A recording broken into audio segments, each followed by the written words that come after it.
रात होते ही टैंकर आते हैं, फिर निकलता है माल। मनूर के इस ढाबे के आसपास आखिर क्या चल रहा है? नमस्कार, आप देख रहे हैं TV7 न्यूज।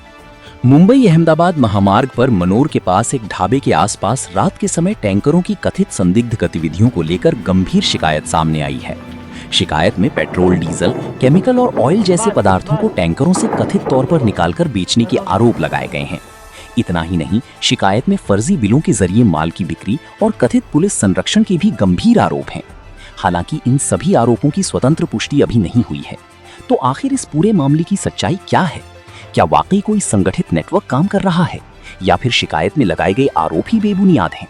देखिए हमारी ये विशेष रिपोर्ट। मुंबई अहमदाबाद महामार्ग, चिल्हार फाटा से कुछ दूरी और मनूर इलाके में स्थित आदिवासी एकता ढाबे के आसपास रात के समय टैंकरों की कथित आवाजाही को लेकर अब सवाल उठ रहे हैं।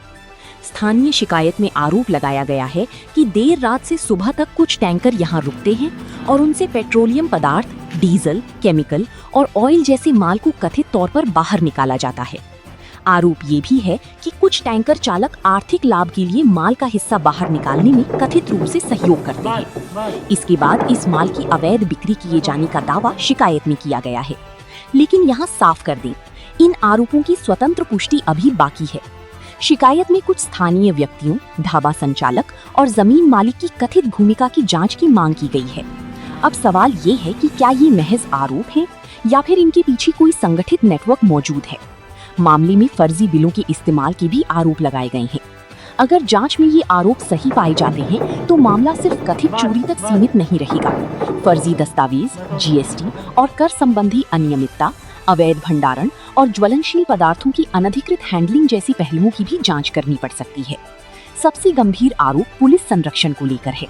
शिकायत में कथित तौर पर प्रोटेक्शन मनी दिए जाने और एक कथित कलेक्टर के माध्यम से रकम पहुंचाने का दावा किया गया है। लेकिन इन आरोपों को भी फिलहाल आरोप के रूप में ही देखा जाना चाहिए।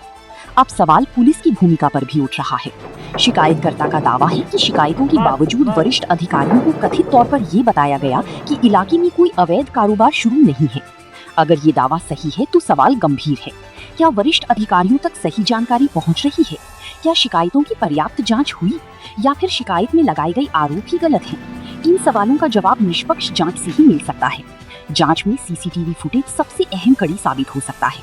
रात में परिसर में आने वाले टैंकरों की नंबर, उनका प्रवेश और निकास रिकॉर्ड, टैंकर चालकों की बयान, वजन कांटा की रसीदें, माल की बिल, GST रिकॉर्ड और EV बिल और संबंधित आर्थिक लेन देन, इन सभी रिकॉर्ड्स का मिलान किया जाए तो तस्वीर काफी हद तक साफ हो सकती है।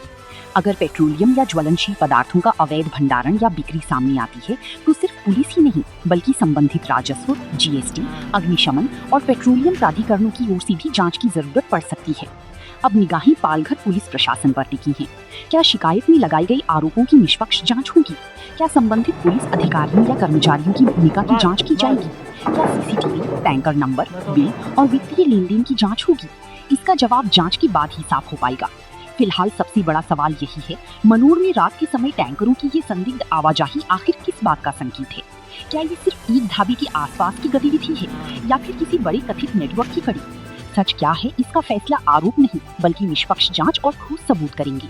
और जनता का सवाल बिल्कुल सीधा है, अगर आरोप गलत है तो जांच होनी चाहिए और अगर आरोप सही साबित होते हैं तो कार्रवाई कब होगी? मनोर के इस मामले में लगाई गई आरोपों की स्वतंत्र पुष्टि अभी बाकी है।